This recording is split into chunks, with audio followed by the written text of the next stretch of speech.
రైతు కుటుంబం story sir. ఒక చాలా పూర్ ఫ్యామిలీ. సో, అనుకోకుండా ఒకరు చనిపోవాల్సిన పరిస్థితి. సో, తర్వాత వాళ్ళ మైండ్స్ ఎట్లా మారాయనేదే స్టోరీ సార్.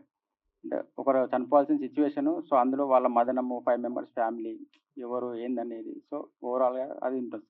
అంటే ఇప్పుడు ఇది ఏదైనా తెలిసిన కథా? లేకపోతే మీరేమైనా అబ్జర్వ్ చేసి తీసారా ఇది? సార్ అబ్జర్వ్ చేసి అంటే న్యాచురల్ అవుతున్న కథనే సార్. ఓకే. అవుతున్నదే. సీదా సార్ అన్నట్టు కొంతమంది చెప్తారు. కొంతమంది బయట పడకపోవచ్చు. సో, అలా సార్. ఫాదర్ సూసైడ్ అంటే రకరకాల యాంగిల్స్‌లో ఫాదర్స్ సూసైడ్ చేసుకున్న సందర్భాలు ఉంటాయి. అంటే సమస్యలు పొలం పనులు ఇందులో ఏది మెయిన్ ఇష్యూ ఏం చూపిస్తున్నారు? ఇది కూడా ఆల్మోస్ట్ అట్లాంటిదే సార్. ఫైనాన్షియల్ బర్డెన్ వల్ల నాకంటే సూసైడ్ కంటే కూడా సాక్రిఫైస్ అనొచ్చు సార్. ఒక ఫ్యామిలీలో ఒక పర్సన్ సాక్రిఫైస్ చేయడం అనేది ఇందులో ఉంటుంది సార్. ఫైనల్‌గా మళ్ళీ రియలైజ్ అయ్యి ఏంది ఎలా అనేది మూవీలో. టీజర్‌లో ఏదో ఒక నిధిలాగా ఏదో విగ్రహం ఏదో లోపల దాయడం, కుక్కటం ఏదో సంథింగ్ ఏదో కన్‌ఫ్యూజ్ లాగా ఉంది. ఏంటది? అది సెపరేట్ ట్రాక్ సార్ అది. జస్ట్ అది వేరే పర్పస్ కోసం అది. కోర్ స్టోరీ వచ్చేసి వాళ్ళ ఫ్యామిలీ గురించి సార్. వాళ్ళ ఎమోషన్స్, వాళ్ళ సాక్రిఫైస్, వాళ్ళ మదనము. సో, ఎట్లా డ్రైవ్ చేస్తే సిట్యుయేషన్స్ ఒక పర్సన్‌ని ఎటు సార్ టీజర్ ఏశారు. టీజర్ గురించి నేను అడిగాను. ఔట్ ఆఫ్ అదే మన యంగ్ హీరో ఆయనకి ఇచ్చేయండి. టీజర్‌లో ప్రతి షాట్ ఏంటని అడిగేస్తున్నాడు ఆయన. మరి చూపించింది. కొంచెం అలా థ్రిల్లింగ్‌గా పెడదామని అంతే. ఎందుకు మీకు ఫస్ట్ షో వేసేది మీకే.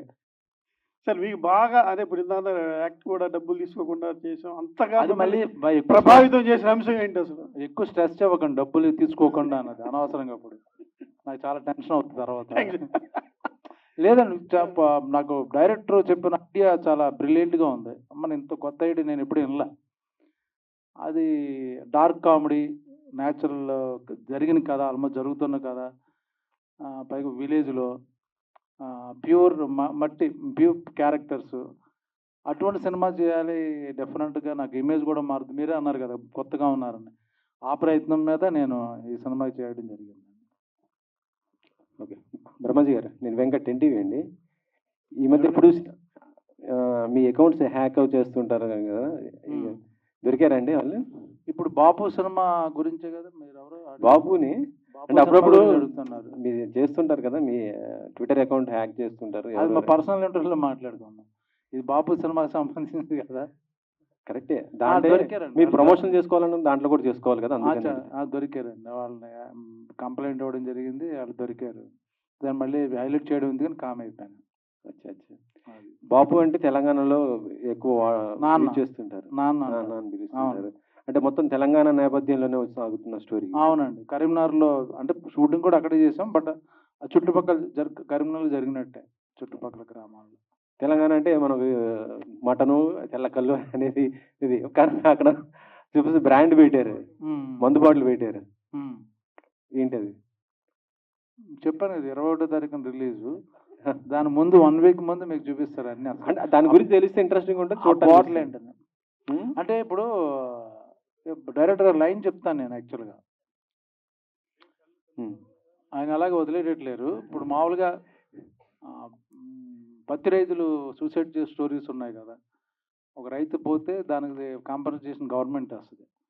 సో అలాంటి పరిస్థితి వచ్చినప్పుడు కొడుకు సూసైడ్ ట్రై చేసుకుంటే ఫాదర్ లేదని నువ్వెందుకు, మీరు చూసారు ట్రైజర్లో, నువ్వెందుకురా పోవడం నేను పోతానని. అక్కడి నుంచి స్టోరీ మొదలవుద్ది. పోతాడా పోడా ఆ వెయిటింగ్, ఎప్పుడు పోతాడు, అంటే ఎలా పోతాడు, ఆవిడ బాగా చెప్పేశారు. కొడుకే తండ్రిని చంపేస్తాడా, ఇదేనండి సినిమా యాక్చువల్గా. అంటే కామెడీ నేపథ్యంలో ఉంటుంది. కామెడీ, అవును. నిజంగా మనం ఫాదర్ని ఎందుకు చంపుతామండి కదా. అదే అదే అంటే చంపాలనిపించదు కదా. అంటే ఒక రకంగా చూస్తుంటే ఇది ఆత్మహత్యను ప్రేరేపించే విధంగా ఉంది. అంటే ఏదైనా గవర్నమెంట్ నుంచి వచ్చే కాంపిటీషన్ దానికోసం అసలు సినిమా చూడకుండా మీరు ఇప్పుడు అన్నారు కదా పత్రిరాజు ఒకవేళ సూసైడ్ చేసుకుంటే కాదు, అక్కడి ఫన్ మోడ్లోకి వెళ్తుంది అని చెప్పి సరదా నవ్వుకుంటూ అలాగా. కానీ జనాలు ఏంటంటే రియలిస్టిక్ ప్రాబ్లంతో జనాలు చాలా సినిమాలు చూస్తున్నారులేండి. మొత్తం గాంధీ సినిమా చూసి ఏం మారిపోవట్లేదు వాళ్ళు, మహాత్మా గాంధీ అయిపోవట్లేదు. అలా డాకు చూసి డాకు మహారాజులు అవ్వట్లా. ఆ సినిమా కాసేపు చూసి బయటకు వచ్చి మర్చిపోతారు, ఎవరి పనులు వాళ్ళు చేసుకుంటారు. ఓకే. మైక్ ఇంకోళ్ళగా ఉంది. బ్రహ్మాజీ గారు, సార్ మీరు హీరోగా చేసి చాలా 20 సంవత్సరాల క్రితం హీరోగా చేశారు. ఈ సినిమాలో మీ క్యారెక్టర్ హీరోనా లేదు అంటే లీడ్ క్యారెక్టరా? ఈయన బాపు, ఆయన టైటిల్, అందులో క్యారెక్టర్స్ ఆయన కొడుకుని నేను. మీ మీద స్టోరీ రన్ అవుతుంది. లేదు బాపు, ఇక్కడ ఉన్నాడు, వెనకాల ఆయన కూడా అన్నాడు Plus- నా ఫేస్ నా మీద చూపించారు నా Plus- సో ఈయన మెయిన్ ప్రధాన పాత్ర, మేము సపోర్టింగ్ క్యారెక్టర్స్, నేను కానీ ఆమని గారు కానీ. బాపు కథకి స్టోరీ సినిమాగా డెవలప్ అయ్యేటప్పుడు మీ పాత్ర ఎంతవరకు ఉంది? మీరు చాలా డెవలప్ చేశారంటున్నారు. మీ ఏదండి బాపు కథలో మీ ఇన్వాల్వ్మెంట్ ఎంతవరకు ఉంది? అంటే మీరు డెవలప్ ఇచ్చేసానని చెప్పారు. డెవలప్ కథకి డైరెక్షన్కి దాంట్లోనండి సపోర్ట్ చేసాం, మేము అందరం సపోర్ట్ చేసాం. ఒక మంచి సినిమా తీయాలంటే మన రెగ్యులర్ కమర్షియల్ సినిమా తీసుకునే రెమ్యునరేషన్తో అవ్వదండి. ప్లస్ అన్ని ఫెసిలిటీస్ కావాలి, విలేజ్లో అయినా సరే అడుగుతారు. బట్ ఎవరు ఇందులో ఉన్న వాళ్ళు ఎవరు క్యారవాన్లు అడగడం కానీ స్పెషల్ రూమ్లు అడగడం కానీ చేయలే. ఒక మంచి సినిమా చేద్దాం నమ్మి అందరం కంఫర్టబుల్గా చిన్న చిన్న ప్రాబ్లమ్స్ ఉన్నా అందరూ ఫ్యామిలీ లాగా సినిమాని సపోర్ట్ చేసాం అంతే. కంటెంట్ బాగుందని ప్రొడ్యూసర్ గారు కానీ director team day and night పని చేశారు. సో మేము వాళ్ళని ఇబ్బంది పెట్టలే. సినిమా మేకింగ్ మీద ఫోకస్, కానీ బ్రహ్మాజీ క్యారియర్ రాలేదు, ఆమెని గారికి ఫుడ్ రాలేదు, ఏదో అలాగ కార్ రాలేదు, లేకపోతే ఈ ప్రాబ్లమ్స్ మర్చిపోయాం ఈ సినిమా వరకు. అది ఆల్ ది బెస్ట్. బాగుంది ఇంప్రెషన్. నమస్తే బ్రహ్మాజీ గారు. నమస్తే. ఇప్పటి వరకు మమ్మల్ని నవ్వించారు, మీరు నవ్వుతూనే ఉన్నారు, సంతోషం. ఇప్పుడు సీరియస్ అవ్వమంటారు. ఆ స్టిల్ చూస్తుంటే మీ ఫాదర్ వంక ఆయన తింటాడా లేదా, నన్ను తినమంటాడా అన్నట్టుగా ఉంది. మీరన్నా ఆ సినిమాలో నెక్స్ట్ మీరు తినే విధంగా ఉంటారా? దొబ్బి తింటున్నాడని చూస్తున్నాం అందరం. పొమ్మంటే పోవట్లేదు, ఇంకా తింటున్నాడు ఏంటని. స్టిల్ బాగుంది. థ్యాంక్ యూ డైరెక్టర్ గారు. ఇది ఈ నేపథ్యం అది చూస్తుంటే మీరు టీజర్ చూసిన తర్వాత ఒక 20 years బ్యాక్ విలేజ్ యాక్టర్స్ మీరు అదంతా కనిపిస్తుంది. ఇప్పుడు ట్రెండ్ కొద్దిగా మారింది అనుకుంటే విలేజ్ లో కూడా. సో అప్పుడు స్టోరీ ఆ నేపథ్యం తీసుకున్నారా కథలో? లేదు sir, contemporary sir, present story sir. So Bapu అనే టైటిల్ మంచి టైటిల్, మీరు సక్సెస్ అక్కడే కొట్టారు సార్. ఏదంటే మా కిట్ అంటే మా ప్రొడ్యూసర్ సార్, ఆయన బాపు పిక్ చేశారు title. So kit goes to our producer sir. ఆ టైటిల్లోనే ఒక సక్సెస్ఫుల్ ఉంది. బాపు వచ్చినట్టు తెలియని వాడు ఉండడు, అంటే మంచి టైటిల్. సో ఈ కథని చెప్పి ఈ నేరేషను అమల్ లాంటి మన మేడం గారు లాంటి సీనియర్ ఆర్టిస్ట్ని ఒప్పించి సినిమా చేయడానికి మీ గట్స్ ఏంటి? గట్స్ ఏం లేదు సార్, జెన్యున్గా మేము రాసుకున్న కథ వెళ్ళి చెప్పే సార్కి కానీ మేడం కానీ అందరికీ వాళ్ళు ఇంప్రెస్ అయ్యారు. అంటే వాళ్ళు నమ్మారు, ఓకే మనం ఒక మంచి కథ వచ్చింది, మనం సపోర్ట్ చేయాలి. సో సార్ అన్నట్టు ఇంక్రెడిబుల్ సపోర్ట్స్, అంటే ఇక మనం వర్డ్స్లో చెప్పలేమన్నమాట. అది ఇక లెవెల్ టీమ్ అంతా దేనో హౌ దే సపోర్టెడ్ అనేది. సో దానికి we're all very grateful to them all sir. అందరికీ ఒక క్యాస్ట్ అంతకి క్రూ అందరికీ. సో అది సార్, వాళ్ళు జెన్యున్గా స్టోరీ నమ్మారు సార్. ఒక కథ చెప్పినప్పుడు దానికి వాళ్ళు ఇంప్రెస్ అయ్యి ఓకే దీన్ని మనం సపోర్ట్ చేయాలి, సో ఒక మంచి సినిమా అవ్వబోతుంది అన్న ఒక సెన్స్లో they all supported sir. Impress మనం ఏది చేసింది ఏం లేదు జిమిక్స్, జస్ట్ ప్లేన్గా స్టోరీ చెప్పాము, అది నచ్చింది, they all came in and supported sir. Amal గారు. సారీ మేడం, అమని గారు చెప్పండి సార్. ఇప్పుడు కమర్షియల్ వేతో వెళ్ళిపోతున్నారు ఆర్టిస్టులు. మాకేమి ఇస్తారు, మేమేం చేయాలి, మా డబ్బులు వచ్చినాయి లేదా అనే నేపథ్యం జరుగుతుంది ఇప్పుడు ప్రజెంట్ సిచ్యువేషన్ ఇండస్ట్రీ కూడా, మార్కెట్ కానీ. సో ఈ నేపథ్యం నడుస్తుంటే మీరు ఒక సీనియర్ ఆర్టిస్ట్ అయ్యండి, కథలో మీకు నచ్చిన పాయింట్ ఏంటి, మీ క్యారెక్టర్ ఎలా ఉంటుంది సినిమాలో? నా కెరియర్లో ఎన్నో చాలా క్యారెక్టర్స్ డిఫరెంట్ రోల్స్ చేశాను. అదన్నిటికీ వ్యతిరేకంగా ఉంటుంది ఈ క్యారెక్టర్, చాలా డిఫరెంట్గా ఉంటుంది. సో మెయిన్గా నాకు నచ్చింది దీంట్లో స్టోరీ, ఓవరాల్గా స్టోరీ చాలా బాగుంటుంది. సో ఈ స్టోరీ విన్న వెంటనే నేను ప్రొడ్యూసర్ గారితో నేను చేస్తానని చెప్పాను, సినిమా చేస్తాను సార్ అన్నాను. కరీంనగర్లో షూట్ అన్నారు. ఓకే, మాకు అవుట్డోర్లో అలవాటు కాబట్టి నో ప్రాబ్లం. నేను ఫస్ట్ టైం అయితే కరీంనగర్ వెళ్ళడం. సో లొకేషన్స్ చాలా బాగున్నాయి, కథ బాగుంది, స్క్రీన్ ప్లే అన్ని, డైరెక్షన్ ఆయన దయా గారు కూడా ఫస్ట్ డే చూసిన వెంటనే నాకు అర్థమైంది ఈ సినిమా చాలా హిట్ కొడతారని. చాలా బాగా తీస్తున్నారు, కంటెంట్ ఎలా ఏముందో అది ఏం అవసరం అదే తీశారు. ఏదో తీసేసి ఎలా అవసరం లేదని తీస్తే అలా అంతా కాకుండా ఎంత అవసరమో దేనికి ఆ సినిమా మా షార్ట్కి ఏం అవసరం అదే తీశారు. సో అందరూ ఇన్వాల్వ్మెంట్ ఇందులో చాలా బాగుంది. బ్రహ్మాజీ గారు కానీ, సుధాకర్ రెడ్డి గారు కానీ, ఇంకా అదర్ కో ఆర్టిస్ట్ అందరూ చాలా ఇష్టపడి చేశారు ఈ సినిమా. సో బాగుంది సినిమా. ఎందుకంటే కమర్షియల్ మీరు చెప్పినట్టు చాలా సినిమాలు చేస్తాను, డబ్బుల కోసం చేసే సినిమాలు కూడా ఉన్నాయి, కథ ఎలా ఉన్నా కూడా పర్లేదని చేసే సినిమాలు ఉన్నాయి. బట్ మాకు ఆత్మగౌరవంగా ఈ సినిమా చాలా బాగా చేసాము, మాకు కూడా ఉంటాయి కదా ఇలాంటి ఈ క్యారెక్టర్లు నచ్చిన చేసి ఇంటికి వెళ్ళిన తర్వాత అయ్యో ఈరోజు చాలా బాగా యాక్ట్ చేసామని కొన్ని సీన్స్ వస్తాయి. సో అది ఆర్టిస్ట్కి చాలా సంతోషాన్ని ఇస్తుంది. ఈ సినిమా ఇది ఒకటి. సో జాబ్ సాటిస్ఫాక్షన్ అయిందంట. Yes. Okay, thank you madam. So Amni గారు, హాయ్ అండి, నా పేరు హేమమాలిని. హాయ్ అండి. సో మిమ్మల్ని ఆ శుభలగ్నం సినిమాలో ఆ క్యారెక్టర్ ఏదైతే ఉంటుందో ఇట్స్ లైక్ మార్కబుల్ క్యారెక్టర్, అది రీప్లేస్ చేయడానికి లేదు. అది అంతలా గుర్తుండిపోతుంది మీ క్యారెక్టర్ పరంగా. బెల్లాలలో ఇలాంటి ఒక బెల్లం ఉంటుందా అనే ఒక క్వశ్చన్ మార్క్ రేస్ చేసినటువంటి సినిమా అది. సో ఆ తర్వాత మీరు చాలా రోల్స్ చేస్తూ ఉన్నారు, మదర్గా, వైఫ్గా. ఇందులో also you played mother and wife character చేశారు. అయితే ఇటు సినిమాలు చేస్తూ కూడా మీరు సీరియల్ సైడ్ కూడా వెళ్ళడం చూసాం. Why you choose both the paths? ఎందుకంటే చాలా మంది సీనియర్ ఆర్టిస్టులు కానీ ఒకప్పటి గ్రేట్ హీరోయిన్స్ కానీ ఒక ఎరా అయిపోయిన తర్వాత దే విల్ చూస్ సీరియల్స్, మళ్ళీ ఇది ఆపడం లేదా అదో చూస్ చేసుకోవడం. మీరు బోత్ బ్యాలెన్స్ చేస్తున్నారు. What you feel? ఎందుకంటే నాకు సినిమా ప్రేక్షకులు కావాలి, సీరియల్ ప్రేక్షకులు కావాలి. అంటే సీరియల్ చేస్తే ఏంటంటే ఇంకా దగ్గర అవుతాం మన ఆడియన్స్కి, వాళ్ళ ఇంట్లో ఒక మనిషిలా ఉండిపోతాం ఒకటి. రెండోది ఏంటంటే సో మంచి క్యారెక్టర్ అయితేనే చేస్తాను అక్కడ కూడా. ఏదో క్యారెక్టర్ ఇచ్చారు, అత్త క్యారెక్టరు, ఈ క్యారెక్టర్, అమ్మ క్యారెక్టర్ ఇచ్చారు, నేను చేయట్లేదు. సో కంటెంట్ ఉన్న నా మీద రన్ అవుతుంది ఆ క్యారెక్టర్ అంటేనే నేను ఒప్పుకుంటున్నాను, లేకపోతే చేయట్లేదు. సో అందుకనే చేస్తున్నాను. సో నాకు బ్యాలెన్స్ అవుతుంది, సినిమాలు సెల్ చేస్తున్నా బ్యాలెన్స్ అవుతుంది.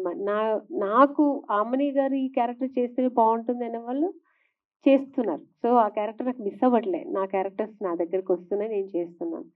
So I'm happy. All the best ma'am. Dhruvan గారు, ఒక సీనియర్ ఆర్టిస్ట్ ఒక కథ నచ్చింది అన్నప్పుడు ఒక పెద్ద బ్యానర్నో ప్రొడ్యూసర్నో మీరు పిలిచి స్టోరీ వినిపించి చెప్తే ఒప్పుకునే ఛాన్సెస్ కూడా ఉన్నాయి కదా, అలా ఏమన్నా ట్రై చేశారా? అంటే రెమ్యునరేషన్ లేకుండా చాలా కష్టపడడం ఇట్లా చాలా చెప్పారు కదా, సో ఒక పెద్ద బ్యానరో ప్రొడ్యూసర్ నుంచే ఎందుకు ట్రై చేయలేదంట? అంటే ఈ కథ విని చేస్తానని ప్రొడ్యూసర్ని వదిలేసి పెద్ద బ్యానర్ దగ్గరికి ఎందుకు వెళ్తానండి? మధ్యలో అంటే ఫస్ట్ కొంచెం రిస్క్ అయింది అన్నారు కదండి. రిస్క్ కాదండి, ఎవరో ఒక ప్రొడ్యూసర్ ఎవరో చేద్దాం అనుకుంటే ఆయన కుదరలేదు. వెంటనే రాజిరెడ్డి గారికి నచ్చింది, ఆయన నేను చేస్తాను అన్నారు. బట్ బడ్జెట్ ఇష్యూ అవుతుందంటే అందరం తగ్గించుకుని చేద్దాం అంటే అందరం కలిసి చేద్దాం అనుకున్నాం. అందుకని ఇంకా పెద్ద బ్యానర్కి వెళ్ళిపోతే ఇంకా అదే అన్నీ పెరిగిపోతాయి. ఇంకా సినిమా ఈ సినిమా ఇలాగే తీయాలండి, అందుకని. అయితే మీ రోల్ విషయానికి వస్తే మీరు ఇందాక మాట్లాడుతూ అన్నారు కదా, ప్రతి రోలు కూడా ఏ పాత్ర వచ్చినా కామన్ గా అన్ని రెగ్యులర్ గా ఉంటున్నాయి, ఇది డిఫరెంట్ గా ఉంది అని చెప్పి. అంటే మీ రోల్ ఎలా ఉండబోతుంది ఇందులో స్పెషల్ గా? అంటే నేను రెగ్యులర్ చేసే ఫన్ లేదా అలా కాకుండా ఒక సీరియస్ ఎమోషనల్, నాకు తెలిసి సినిమాలు పెద్దగా నవ్వుండను. సో ఎప్పుడు చిన్న కష్టాలు బాధలో ఇది ఉంటుంది. ఇంటెన్స్ క్యారెక్టర్ అండి. అంటే తెలంగాణ యాస పలికే విషయంలో ఇప్పుడు తాతగారు కావచ్చు వీళ్ళంతా కామన్, బట్ మీ విషయానికి వచ్చేటప్పటికి కొంచెం ప్రాక్టీస్ ఏదో ఒకటి ఉంటుంది కదా, ఎట్లా పలికారు తెలంగాణ యాస? వరంగల్ కరీంనగర్ బ్యాక్ డ్రాప్ అంటే వీళ్ళతో మాట్లాడుతుంటే ఆటోమేటిక్గా వచ్చేస్తుంది. ఇక తాతగారితో మాట్లాడితే ఆమెని గారికి అంటే ఆవిడ వెటరన్ కాబట్టి ఏ లాంగ్వేజ్ అని పికప్ చేస్తారు. నాకు కొంచెం కష్టమైంది. బట్ ఇక్కడ హైదరాబాద్లో ఉన్నాం కాబట్టి 30 ఏళ్ళ నుంచి కొంచెం పెద్ద ఇష్యూ అవ్వాల. డబ్బింగ్లో మట్టికి డైరెక్టర్తో చెప్పమనే ఉంటాయి. ఇలా ప్రతి డైలాగు డైరెక్టర్ చెప్తే అది నేను మళ్ళీ విని మళ్ళీ రిపీట్ చేసేవాడిని డబ్బింగ్ విషయంలో మట్టికి. ఏదైనా ఒక డైలాగ్ చెప్తారు తెలంగాణ యాసలో? తెలంగాణ యాసలో మీకు ఇంకో వారంలో సినిమా చూపిస్తాను, అన్ని డైలాగులు వినేయచ్చు. ఇంకా నయ్యం డాన్స్ చేస్తారని అడగలేదు. డైరెక్టర్ గారు, ఈ సూసైడికల్ దీని మీద మనకి హిందీలో పీపుల్ లైవ్ అని ఒక సినిమా వచ్చింది. అంటే అలాంటిది ఏమన్నా మీకు ఇన్స్పిరేషన్ ఉందా? లేదు సార్, మీరు సినిమా చూసినాక ఈ క్వశ్చన్ అడగారు. Actually complete different sir. అదేంటే మీడియా బేస్డ్ ఉంటుంది బ్యాక్ డ్రాప్, ఇది హ్యూమన్ ఎమోషన్ బేస్డ్ ఉంటుంది సార్, కంప్లీట్ డిఫరెంట్. అంటే ఈ బాబుతో మీరు ఏం చెప్పాలనుకుంటున్నారు? బాబుతో ఏం చెప్పాలనుకుంటే సార్, అంటే అవసరం మనిషిని ఎంత దూరం వరకు తీసుకెళ్తుంది అనేది క్వశ్చన్ సార్. సో దాని రియలైజేషన్ అనేది ఉంటుంది మూవీలో. అంటే ఇంతకుముందు మనకు ఎక్కువగా ఎందుకనో అమ్మను పోర్ట్రే చేసినంతగా, అంటే అమ్మని గొప్పగా చూపించినంతగా నాన్న త్యాగాన్ని స్క్రీన్ మీద కానీ బయట కానీ చూపించలేదు అనేది ఒక చిన్న ఇది ఉందండి. అంటే నాన్న గుర్తింపు లేని వాడిగా మిగిలిపోయింది అనేది ఒకటి ఉంది. సో దాన్ని ఏమన్నా మీరు ఇన్స్పిరేషన్గా తీసుకున్నారా? అట్లాంటిది ఏం లేదు సార్, దాని గురించి ఏం కాదు. యాక్చువల్లీ ఈ నాన్న చనిపోతా అంటుండే కదా, ఇంకా అదే పెద్ద సాక్రిఫైస్ నాకు తెలిసి, అదే పెద్ద త్యాగము. సో దాని డిఫరెన్స్ అయితే ఏం లేదు sir, completely different sir. Sir సార్కి ఇవ్వండి సార్. మీరు బలగం సినిమా చేసిన తర్వాత ఎక్కువ నేను సినిమాలు చేశాను సార్ ఇప్పటికి. కనిపించేది బలగం మీకు. కనుక అందులో నా పాత్ర 9 నిమిషాలు కనిపిస్తా. పైగా చచ్చిపోయిన శవ మీదనే సినిమా ఎక్కువ నడుతుంది. నా పాత్ర కాకి పాత్ర ఆఖరికి. కాకి మీద కూడా నడుతుంది కొంతసేపు. ఇలా పూర్తిగా మొదటి నుంచి చివరి దాకా కనిపిస్తాయి ఈ సినిమా. చూడండి, ఈ సినిమాలో మొదటి నుంచి చివరి దాకా మాట్లాడుతూ కనిపిస్తా. చచ్చిపోతా అంటగానే చచ్చిపోను. ఈ సినిమాలో కథ ఎంత ఇంపార్టెంట్, సుధాకర్ రెడ్డి గారు అంత ఇంపార్టెంట్ క్యారెక్టర్ అండి. ఆయనే మెయిన్ పిల్లర్ ఈ సినిమాలో. కరీంనగర్ మీకు ఎలా అనిపించింది సార్? అంటే అక్కడ మనుషులు, ఆ వాతావరణం చాలా బాగుంది సార్ నిజంగా. చాలా వెరీ నైస్ పీపుల్. ఓహో అదా, కరీంనగర్ మొత్తం తెలంగాణ కల్లా గొప్ప ఊరండి అది. 100%. ఆ వాళ్ళు అసలు అద్భుతమైన మనుషులు. ఎప్పుడైనా సరే 1 లక్ష రూపాయలు ఇమ్మంటే ఇచ్చేస్తారు. ఇస్తారు. ట్రై చేయొచ్చు.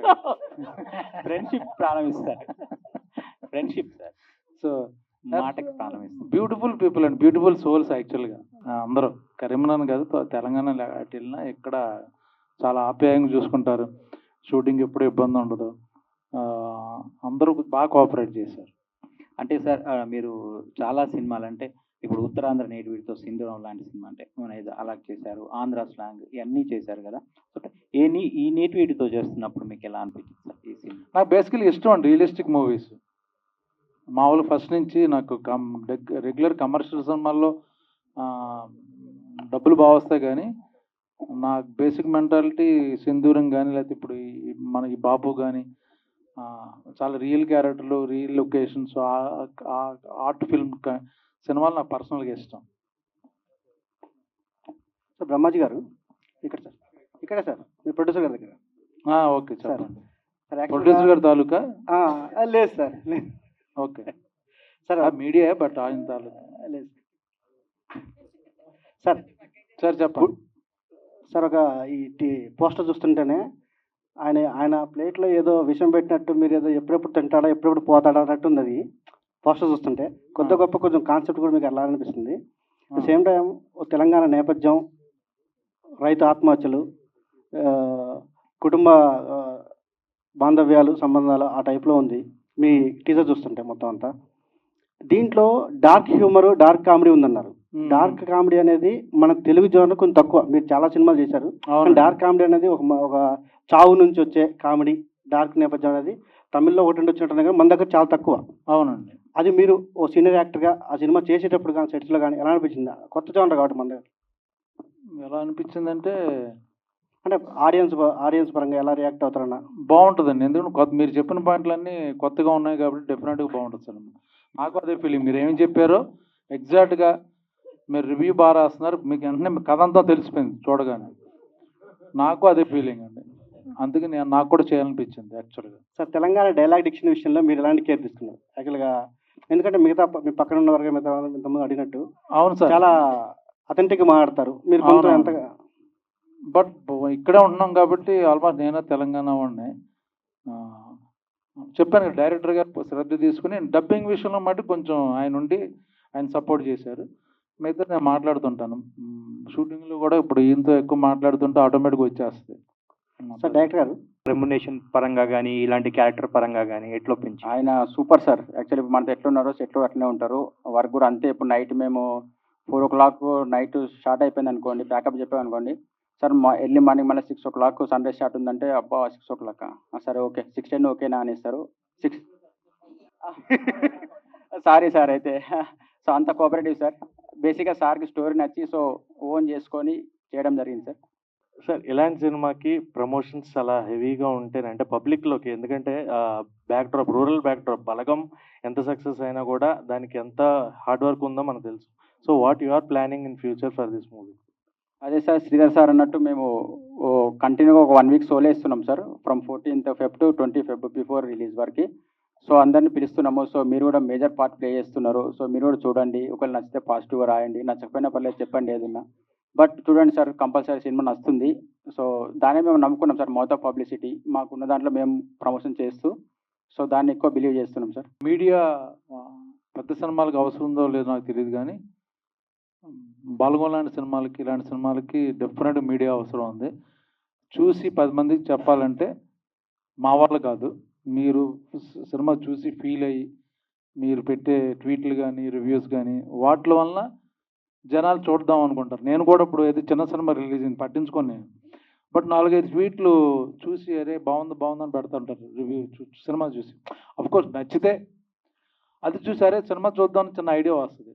అది పర్సనల్గా మిమ్మల్ని అడుగుతున్నాను, మీకు నిజంగా నచ్చితే ఈ సినిమా ఆడాలంటే మీ డెఫినెట్గా మీ సహకారం కావాలి ఇలాంటి సినిమాలు మాత్రం. అది మీరు కొంచెం రెస్పాన్సిబిలిటీగా ఫీల్ అయ్యి మాలాంటి సినిమాకి మంచి రేటింగ్లు కానీ మంచి వార్త పక్కడితో ఒక మాట, దీనివల్ల ఇప్పుడు 5 ఇచ్చారా 4 ఇచ్చారా 3 ఇచ్చారా అది డజంట్ మ్యాటర్, బాగుందిరా సినిమా చూడరా ఒక మాట చాలు, అదే హెల్ప్ అవుతుంది అన్నమాట. For more videos like this, subscribe Big TV channel.